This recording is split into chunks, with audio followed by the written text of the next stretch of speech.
Bonjour à tous. Alors, je vais vous faire ce cours sur les catécholamines. Moi, je travaille en anesthésie-réanimation, en chirurgie cardiaque à la Pitié-Salpêtrière. Et on va commencer ce cours par quelques rappels de physiologie. Ensuite, on verra les différentes catécholamines et leurs actions, les règles d'administration et les effets indésirables et la surveillance de leur administration. On va surtout parler des catécholamines qui sont couramment utilisées en réanimation. Il y a d'autres catécholamines qui étaient utilisées il y a quelques années qui ne le sont plus aujourd'hui. Puis il y en a aussi d'autres qui sont utilisées dans le domaine de la recherche pour l'instant. Et donc on ne va pas en parler, on va vraiment se focaliser sur celles qui sont utilisées en réanimation. Alors, quelques rappels de physiologie d'abord. Les catécholamines, elles ont toute une structure chimique qui est commune, avec un noyau pyrocatéchol, qui est celui-ci, et puis une chaîne latérale azotée qui va être variable selon la substance. Donc là, vous avez la structure chimique de l'adrénaline, celle de la noradrénaline, qui est sa chaîne latérale qui est différente, et celle de la dopamine ici, encore une fois, qui a une chaîne latérale qui va être différente. Ces catécholamines, elles peuvent être d'origine naturelle, c'est le cas de l'adrénaline, la noradrénaline, de la dopamine. Elles peuvent être d'origine synthétique, comme la dobutamine, l'isoprotérénol, c'est l'isuprel, on en parlera aussi dans ce cours. Et puis il y a d'autres agents qui n'ont pas cette structure chimique, mais qui vont agir sur les mêmes récepteurs que les catécholamines, donc ça peut être des catécholamines-like. C'est la phényléphrine et l'éphédrine, dont on parlera un tout petit peu aussi. Donc, le précurseur des catécholamines naturelles, c'est la tyrosine, qui, par une succession de réactions chimiques et de réactions enzymatiques, va être transformée à partir de la tyrosine en dopamine, en noradrénaline et en adrénaline. Ensuite, pour leur libération, les catécholamines, elles peuvent être libérées à deux endroits dans le corps. Elles peuvent être libérées au niveau des terminaisons nerveuses en réponse à une stimulation nerveuse. Et donc, il y a stimulation et il y a libération de la noradrénaline, puisque c'est la seule qui est libérée par la seule dont on parle aujourd'hui et qui est libérée par les terminaisons nerveuses. Et donc après stimulation, elle est libérée par la terminaison. Et puis il y a deux autres glandes dans le corps, les glandes surrénales, excusez-moi, qui sont aussi responsables de la sécrétion des catécholamines, et notamment dans la médulla, qui est une zone interne dans les glandes surrénales. Les glandes surrénales, elles sont, pour rappel, au-dessus du rein. Il y en a donc une de chaque côté. Et donc cette zone, la médulla, elle va libérer aussi des catécholamines, elle va libérer de la noradrénaline, de l'adrénaline et de la dopamine. Et puis ensuite, ces catécholamines, elles vont venir au niveau des organes, avoir leur action périphérique et se fixer sur des récepteurs qui sont appelés des récepteurs adrénergiques, les récepteurs alpha 1, alpha 2, bêta 1, bêta 2. Et la fonction, l'action de la catécholamine, elle va être dépendante du récepteur qui est ciblé au niveau de chaque organe. On va parler donc un petit peu de l'action sur le système cardiovasculaire. Le système cardiovasculaire, il peut être régulé par soit le système sympathique, qui va être un système excitateur, soit le système parasympathique, qui va être un système inhibiteur. Il y a deux moyens de réguler le système cardiovasculaire. Un moyen qui est direct, l'influx nerveux qui va directement activer le système sympathique ou parasympathique et donc directement exciter ou inhiber l'organe. Et puis, il y a une régulation qui est indirecte par la stimulation des récepteurs du système cardiovasculaire par des hormones, et donc ce sont les catécholamines. Et donc, comme on l'a vu juste avant, il y a deux types de récepteurs, alpha et bêta, et en fonction de leur localisation sur les différents organes, elles vont être responsables d'une action différente sur le système cardiovasculaire. Donc, le rôle des récepteurs alpha, c'est un rôle qui est principalement localisé au niveau des vaisseaux. Donc, ces récepteurs, ils sont localisés sur la paroi des muscles lisses vasculaires, la paroi des vaisseaux, très peu sur le cœur, et donc ils sont responsables, quand on les stimule, d'une vasoconstriction. alpha 1, il est majoritaire au niveau des muscles lisses vasculaires. Et quand on le stimule, ça provoque donc une vasoconstriction. Le vaisseau se ferme et donc une augmentation de la tension. Alpha 1, il est aussi présent au niveau des yeux, au niveau des bronches, au niveau de la vessie. Donc il peut aussi avoir des actions au niveau de ces organes. Et puis les récepteurs alpha 2, ils sont un petit peu moins présents sur le muscle lisse, mais ils sont aussi responsables d'une vasoconstriction. En ce qui concerne les récepteurs bêta, les récepteurs bêta 1 sont majoritairement présents sur le cœur et donc ils vont être responsables quand on stimule les récepteurs bêta 1, d'une stimulation du cœur et de toutes les fonctions du cœur, une stimulation de la fréquence cardiaque, c'est l'effet chronotrope positif, une stimulation de la contractilité cardiaque, c'est l'effet inotrope positif, une stimulation de l'excitabilité du cœur, sa capacité à être excité par un influx nerveux. C'est l'effet bathmotrope positif. Et puis, une augmentation de la vitesse de conduction de l'influx nerveux. Et donc, c'est l'effet dromotrope positif. Les récepteurs bêta 2, quant à eux, ils sont présents, mais en plus petite quantité sur le cœur aussi. Ils sont présents sur certains vaisseaux, et notamment sur les coronaires. Ils vont être ici responsables d'une vasodilatation coronaire. Ils sont aussi présents sur les bronches et vont être responsables d'une bronchodilatation. Et puis, ils sont présents sur l'utérus et vont être responsables d'une relaxation utérine. Donc, vous voyez que quand on va stimuler ces différents récepteurs, on a un effet différent en fonction de l'organe sur lequel ils sont placés. Alors, on va maintenant voir les différentes amines et leurs actions. Je vous ai fait un petit schéma récapitulatif des différentes cibles des catécholamines.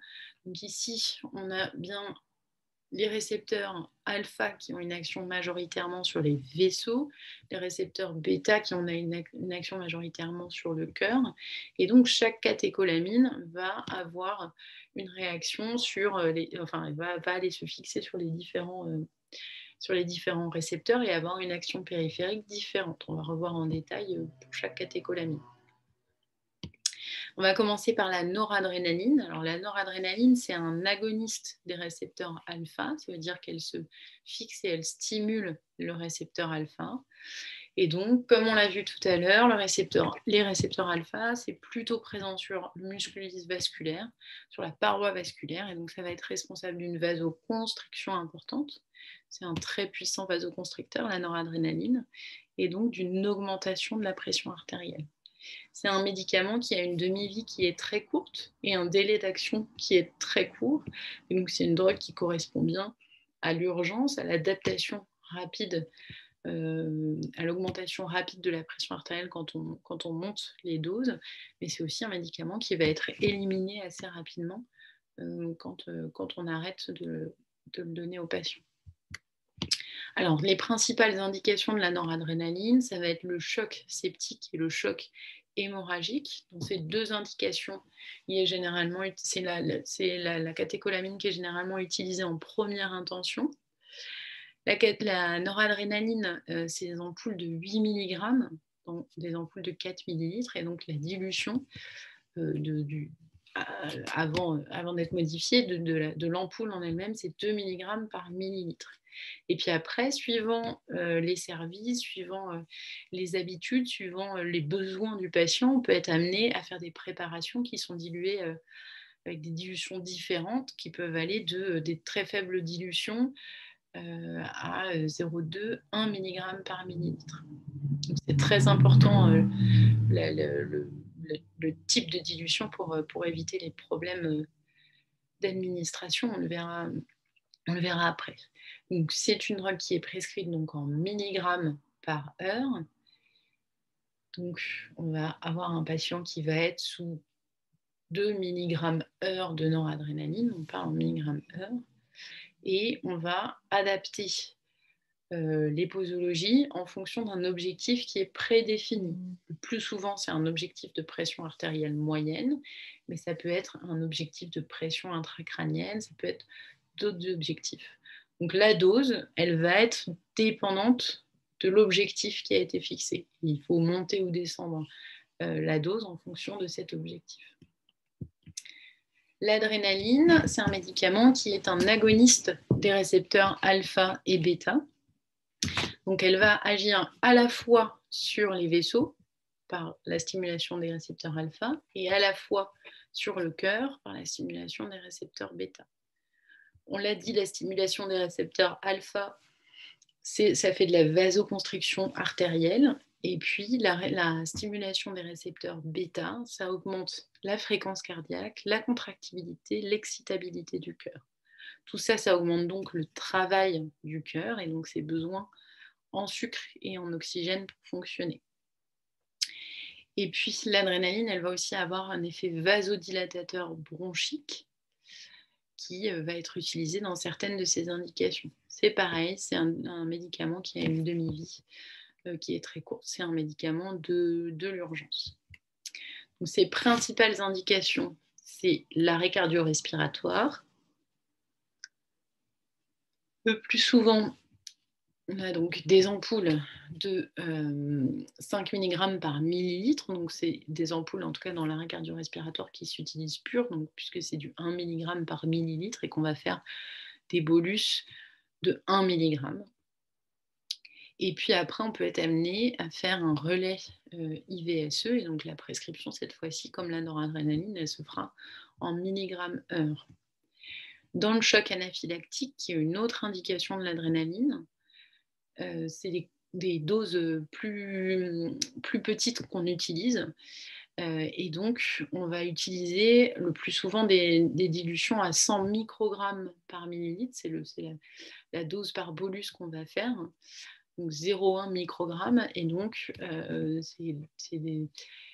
on prend 1 milligramme, on ramène à 10. Et donc ça, c'est la dose aussi qu'il y a dans les stylos Anapen, les stylos autant injectables pour les patients qui sont allergiques. Ils ont 100 gamma dans leur, 100 microgrammes pardon, dans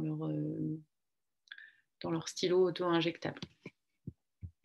Alors, il y a d'autres indications de l'adrénaline. On peut l'utiliser pour d'autres choses. Je vous l'ai dit, donc c'est un bronchodilatateur et donc elle peut être utilisée dans les bronchospasmes sévères. Excusez-moi, il me manque un R. Elle peut être donc faite directement en intratrachéal chez les patients qui sont très très spasmés.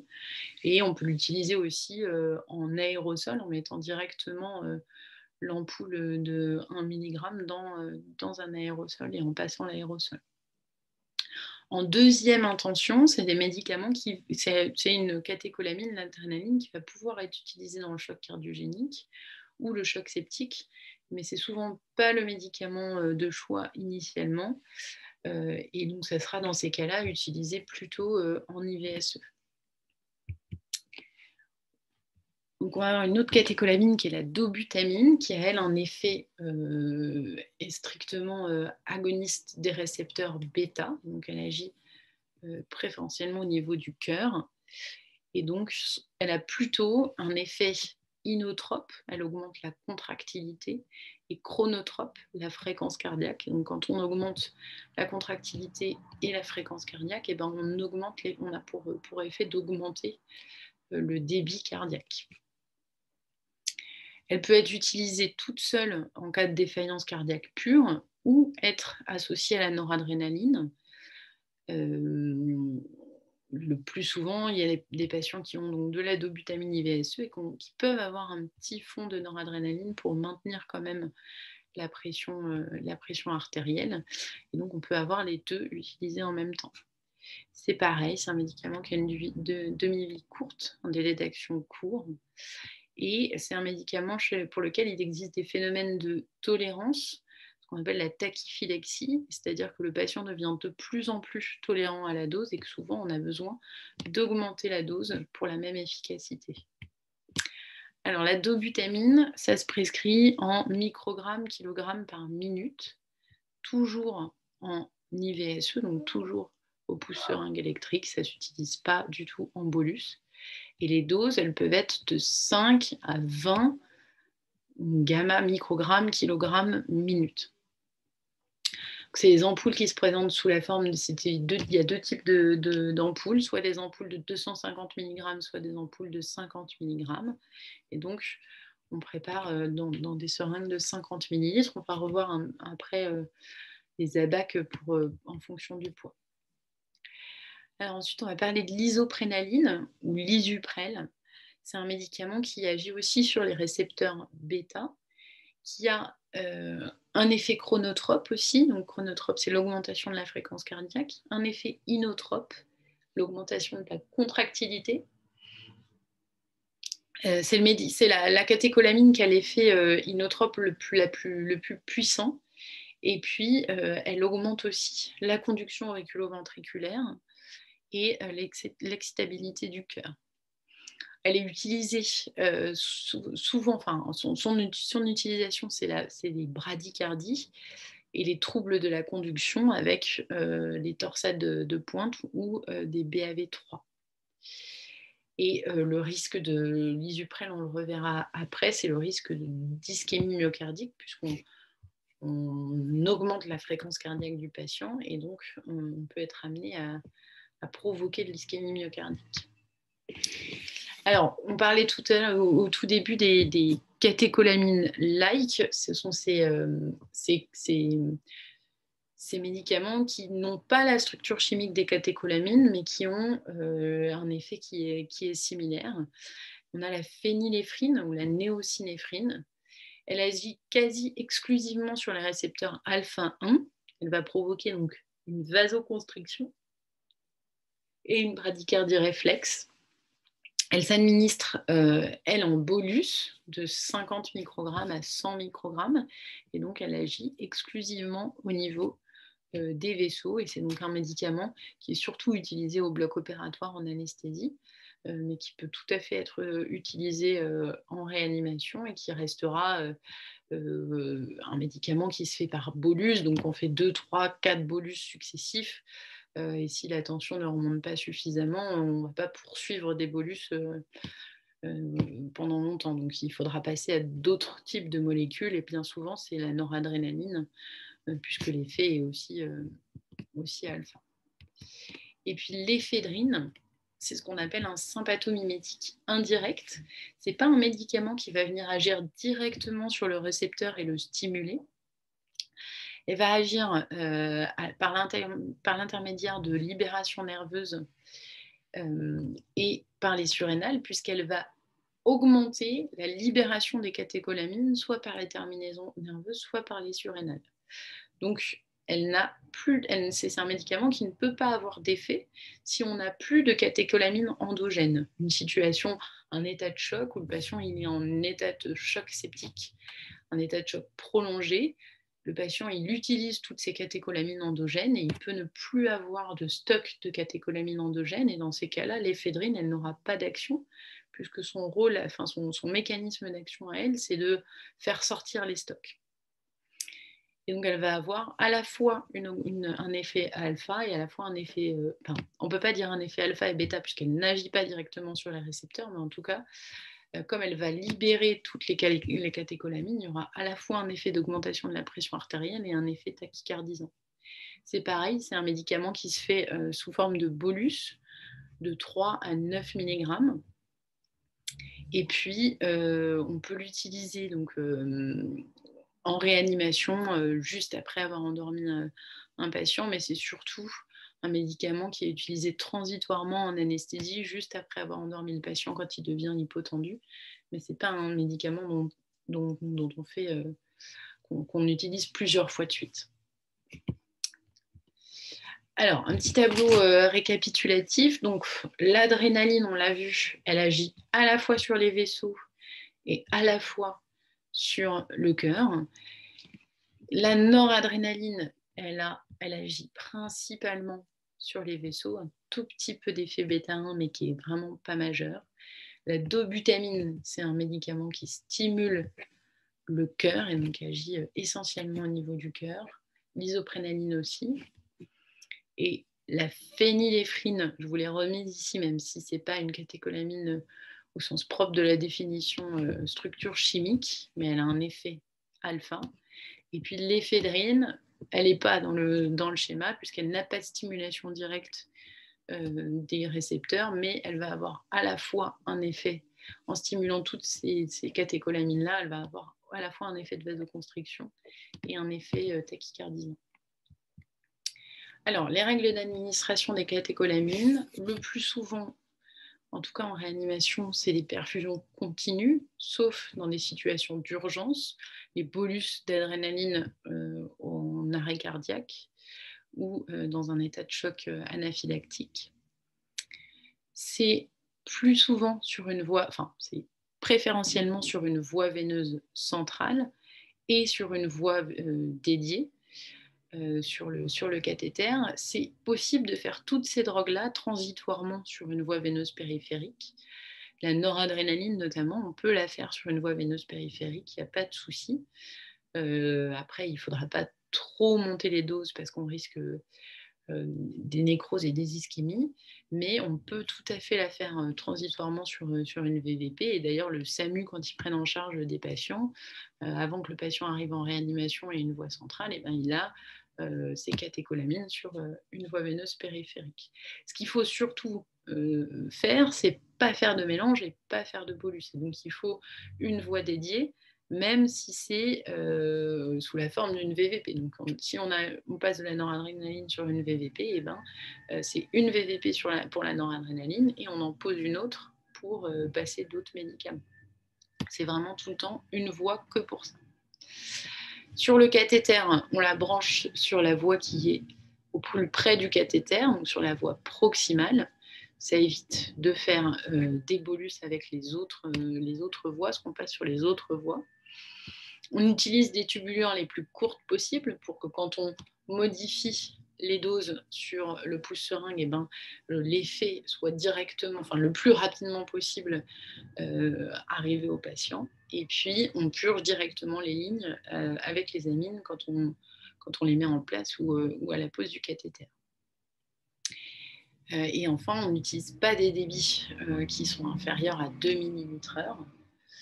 Et donc, il faut compenser quand on baisse la noradrénaline à moins de 2 ml/h. Ben, il faut un vecteur qui pousse derrière la noradrénaline et l'adrénaline aussi. Alors, en ce qui concerne la préparation, il n'y a pas vraiment de données sur le soluté de dilution qui est le plus adapté. Il faut plutôt favoriser les solutés qui sont isotoniques, donc soit du sérum phi, soit du G5. Mais il n'y a pas vraiment de données là-dessus.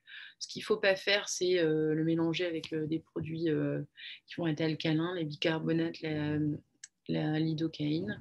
Et puis, c'est souvent des médicaments qui sont instables à l'air libre. Mais enfin, sur la préparation, il n'y a pas vraiment de données particulières. Alors, il y a des petites études comme ça qui ont été faites qui regardent un petit peu comment la concentration qu'il y a dans la seringue en fonction du mode de préparation. Donc là, on voit que pour 3 modes de préparation différentes, on n'a pas forcément les mêmes des dilutions très, très, très, très fiables dans la seringue. Donc là, premièrement, on met le diluant, donc le G5 ou le NaCl, et puis ensuite, on ajoute le médicament.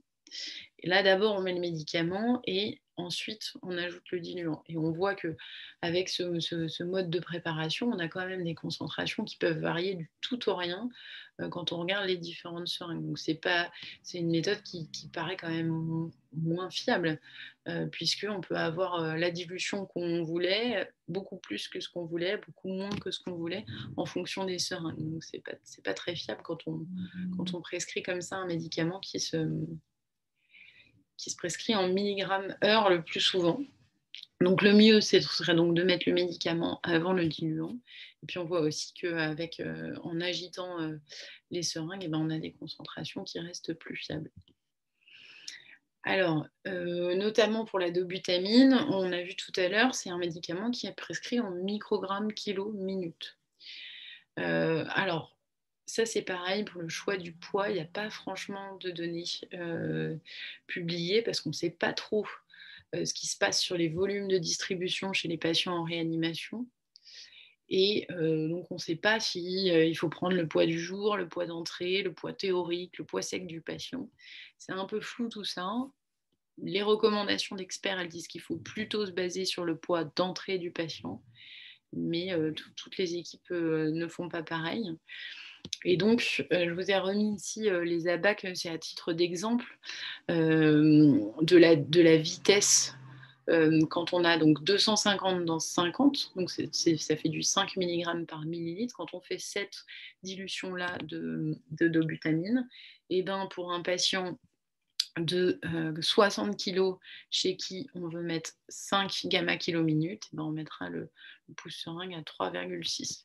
Voilà, sinon il faut faire des produits en croix pour trouver ça. Donc c'est vraiment pratique d'utiliser les ABAC. Et puis ça va dépendre de la dose qu'on va mettre. Et donc, vous voyez ici qu'on peut mettre ce qu'on veut, hein, mais généralement on utilise 5, 7,5, 10 gamma kilo minutes chez les patients quand on augmente ou on diminue les doses. Alors, l'adaptation de la dose des catécholamines, elle se fait en fonction de l'objectif qu'on a fixé, qui a été fixé lors de la prescription. Cet objectif, on l'a vu tout à l'heure, il est le plus souvent un objectif de pression artérielle moyenne, mais ça peut être, chez des patients de neurochirurgie notamment, des objectifs de pression intracrânienne pour maintenir une perfusion dans le cerveau. Et ben, on maintient des catécholamines avec un objectif de pression intracrânienne. Il faut utiliser la dose minimale possible de ces catécholamines. Et puis, il faut, désolé pour ça, il faut diminuer et augmenter progressivement. Et donc, ce qu'il faut éviter, c'est les à-coups tensionnels. Donc, le relais de catécholamine, c'est une période qui est très à risque sur le plan hémodynamique, puisque justement, on risque les à-coups à la fois hypo ou hypertensifs. Que les catécholamines, elles sont très sensibles aux variations de débit. Et donc, il faut faire des relais pour conserver une vitesse la plus constante possible au changement de seringue. Donc, pour faire les relais, il faut anticiper au moins 1 heure avant le début du relais.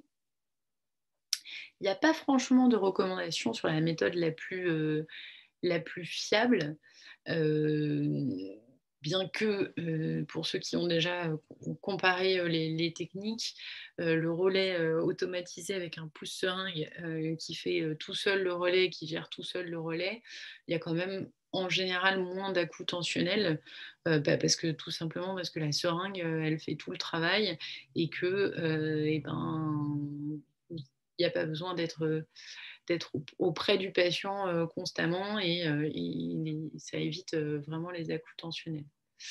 Le relais clic-clac, il est quand même pas recommandé pour des fortes doses de catécholamine. Hein. Relais clic-clac, c'est j'enlève la seringue, l'ancienne seringue, et j'en mets une nouvelle et puis je remets la vitesse d'avant. Plutôt pas pour les fortes doses de catécholamine.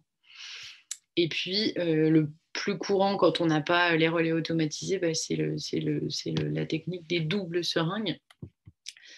Et donc, je vous ai remis un protocole, mais c'est plutôt à titre voilà, pour qu'on en discute. Mais le but, c'est de maintenir toujours une vitesse constante. Et donc, si le patient il est à V2 de noradrénaline, et quand je vais vouloir faire mon relais, je vais mettre la seringue la prochaine seringue à un petit débit de 0,5 par exemple, en diminuant la seringue qui va se finir. Et donc l'objectif de tout ça, c'est vraiment de conserver un débit de base qui est constant pour éviter les à-coups tensionnels. Et puis progressivement, je vais monter ma prochaine seringue et puis je vais baisser l'ancienne seringue pour arriver à la vitesse que j'avais au départ. Donc voilà, je vous l'ai bien dit, c'est une période qui est très à risque d'à-coups tensionnels et qui nécessite une surveillance attentive, d'autant plus si on n'a pas des systèmes automatisés. Alors, le sevrage des catécholamines, ça c'est pareil, il n'y a pas de données qui sont publiées sur la meilleure méthode. L'objectif étant tout le temps d'utiliser la dose minimale efficace et de faire un sevrage plutôt progressif. Et puis, très important, de purger la voie des amines après l'arrêt des catécholamines pour éviter à la fois qu'elles se bouchent et puis pour éviter les bolus accidentels si par hasard quelqu'un vient brancher autre chose sur le cathéter. L'accident le plus fréquent, c'est l'utilisation de le patient qui était sous catécholamine, sous noradrénaline, puis qui finalement se réveille, va mieux, et hypertendu. Et donc, on lui met un antihypertenseur. Souvent, on fait des bolus avec les antihypertenseurs. Et à ce moment-là, on fait un bolus de noradrénaline puisque la voie des amines n'était pas bien purgée après leur arrêt. Souvent, on les met sur la proximale aussi, les antihypertenseurs, et c'est un accident fréquent, on va dire. Et donc, en parlant des sources d'erreur, elles sont assez nombreuses. Elles peuvent être à différents niveaux, les sources d'erreur. Elles peuvent être au niveau de la prescription, avec le calcul de dose, les poids et les erreurs de calcul. Elles peuvent être au niveau de la préparation, avec des erreurs de dilution, des erreurs de solvant. Très souvent, enfin le plus souvent, c'est plutôt des erreurs d'étiquetage. Et puis des erreurs d'administration avec une dose et un débit d'administration qui sont pas corrects. Les conséquences de ça, c'est l'inefficacité. Si en fait il n'y avait pas de catécholamine, il n'y avait que le solvant. Ou la toxicité si le patient il se prend des bolus alors qu'il ne faudrait pas. Et donc vraiment, pour les catécholamines, il y a vraiment un intérêt à standardiser les pratiques au sein d'un service. Ça améliore la sécurité du patient et puis ça limite les erreurs et notamment standardiser les dilutions. Parce qu'il y a des endroits où c'est pas standardisé, où les dilutions dépendent un petit peu de l'état du patient et de comment il évolue. On peut arriver à des erreurs, soit d'administration, soit d'interprétation aussi, puisque si c'est pas la dilution dont on a l'habitude, on peut se tromper sur croire que le patient il a des très petites doses et qu'en fait il a des très hautes doses et prendre du retard dans sa prise en charge. Donc ça, c'est des erreurs qui sont importantes et auxquelles il faut faire attention dans l'administration, qui peuvent être évitées par des protocoles et une standardisation des pratiques entre les services. Et donc, j'ai remis juste une petite étude pour regarder ça. C'est une étude qui regarde les erreurs d'administration des médicaments dans les services d'anesthésie de réanimation. Pardon. Et en fait, il y a 57% des erreurs d'administration de médicaments, donc plus de la moitié, c'est des erreurs d'administration des catécholamines.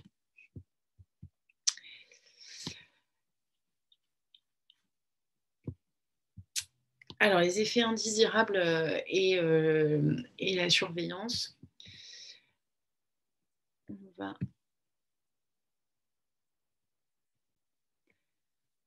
On va donc en parler un tout petit peu, surtout en voyant donc, les conséquences de l'administration de ces médicaments. Donc, pour les médicaments qui sont agonistes des récepteurs alpha, possiblement des récepteurs bêta, les effets secondaires de l'activation des récepteurs alpha, ça va être l'hypertension. On va être amené à avoir des problèmes de tachycardie, des problèmes de troubles du rythme. Et parce que le patient il est hypertendu, tachycarde, on peut avoir des complications ischémiques cardiaques. Et puis, les complications, on va dire secondaires de ces médicaments, quand le patient il fait une poussée hypertensive, et il va pouvoir faire un lâchage d'anastomose, un saignement intracrânien après une chirurgie, une neurochirurgie ou une hypertension intracrânienne. Et puis les risques à plus long terme, mais qui vont quand même être à court terme en réanimation, c'est les ischémies de membres, surtout les ischémies des extrémités, puisque comme on vasoconstricte beaucoup certains territoires, les petits vaisseaux au niveau des extrémités, des orteils ou bien des doigts vont être très très vasoconstrictés et donc vont pouvoir, euh, vont pouvoir être responsables d'ischémie périphérique des membres. Et ça, c'est une complication pas fréquente, mais quand même qui se voit régulièrement de l'administration de la noradrénaline notamment, avec des ischémies et à plus long terme des nécroses d'orteils. Et en ce qui concerne les agonistes des récepteurs bêta, donc la dobutamine et l'isuprel, qui sont des médicaments qui vont être fortement tachycardisants, leurs effets secondaires principaux, c'est les troubles du rythme, avec soit des tachycardies mal tolérées, soit des troubles du rythme, une tachycardie sinusale mais mal tolérée, soit des troubles du rythme comme de la fibrillation, de la tachycardie ventriculaire. Et puis de même, quand on accélère le patient, on augmente sa consommation en oxygène du cœur et puis on peut faire des phénomènes d'ischémie myocardique. Alors, comment on surveille un traitement par catécholamine? Voilà, on a un petit peu tout dit jusque-là dans ce cours. On surveille d'abord son efficacité. On va surveiller la disparition des signes d'hypovolémie, de bas débit, la disparition des marbrures, et puis de l'hypotension. Et on va regarder si on atteint les objectifs qu'on s'était fixés au départ. Donc, si j'ai fixé des objectifs de pression artérielle moyenne, est-ce que j'ai atteint mon objectif et pour quelle dose? Si j'ai fixé un objectif de pression intracrânienne aussi, et notamment l'isuprel, on le prescrit avec un objectif de fréquence cardiaque, et donc est-ce que j'ai atteint mes objectifs de fréquence cardiaque?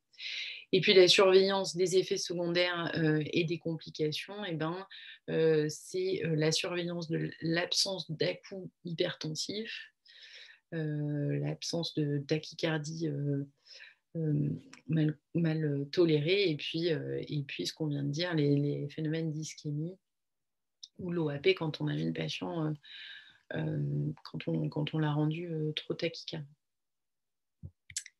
Voilà, je vous remercie.